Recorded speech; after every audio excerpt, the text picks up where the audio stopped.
Selamat siang pemirsa, kembali melaporkan bersama saya Nurul Fadia dari Gedung Fakultas Dakwah, tepatnya di ruang kelas KPI 5D.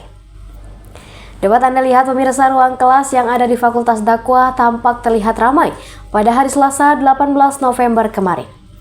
Dapat Anda lihat juga pemirsa, ruang kelas KPI 5D pada mata kuliah Teknik Reportase dan Investigasi Berita saat ini terlihat ramai kondusif dan ramai juga mahasiswa yang hadir pada pertemuan ke-12 kali ini.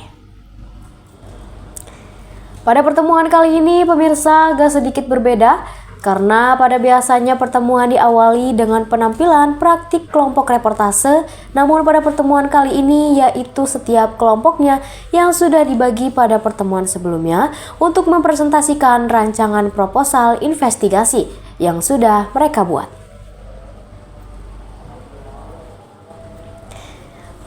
Pada pertemuan sebelumnya, dosen pengampu mata kuliah Teknik Reportase dan Investigasi Berita, yaitu Pak Adi, memberikan tugas tiap kelompoknya yang terdiri dari 3 kelompok untuk mencari kasus atau berita yang bisa untuk diinvestigasi dan membuat proposal untuk merancang sebuah tayangan berita seperti di televisi sesuai dengan tema yang sudah didiskusikan oleh masing-masing kelompoknya. Dan pada pertemuan kali ini juga pemirsa, setiap kelompoknya mempresentasikan proposal tersebut oleh masing-masing kelompok yang diawali dengan penampilan kelompok 1, yaitu mempresentasikan proposal investigasi yang membawakan tema perubahan konsep desain Braga di Royal dengan terlibatnya UMKM di sekitar Royal. Pada kelompok satu ini revisi dari dosen pengampu tidak terlalu banyak karena rangkaian proposal cukup baik untuk dimulainya investigasi. Revisi kelompok ini hanya merapikan kembali teknik penulisan pada proposal sesuai dengan proposal penelitian.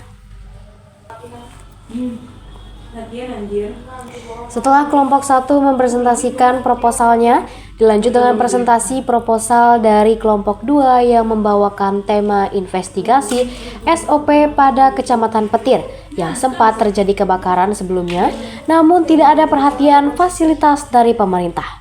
Pada pemaparan proposal kelompok 2, revisi yang diberikan dosen pengampu cukup banyak karena adanya perubahan judul dan tema sehingga pada isi dari proposalnya pun banyak yang berubah. Namun dari segi penulisan proposal pada kelompok 2 ini cukup baik, hanya saja ada beberapa tulisan yang harus direvisi oleh dosen pengampu. Setelah pemaparan dari kelompok 2 dilanjut dengan pemaparan proposal investigasi dari kelompok 3 yang membawakan tema sosok bersejarah yang ada di Banten. Namun pada kelompok ini cukup banyak revisi yang diberikan oleh dosen pengampu, yaitu dari segi judul, isi, dan tujuan dari investigasi.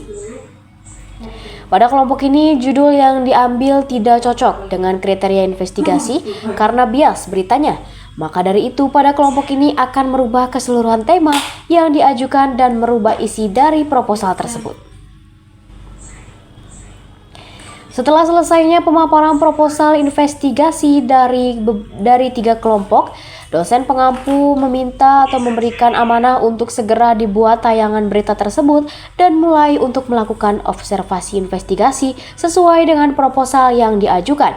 Sesuai dengan timeline produksi yang diberikan oleh dosen pengampu, Pak Adi juga memberikan pesan kepada mahasiswa KPI 5D untuk tetap menjaga integritas atau nama kampus, fakultas, dan jurusan yang dibawa saat observasi. Wawancara dan penelitian harus tetap menggunakan kode etik jurnalistik yang sudah diajarkan saat melakukan wawancara.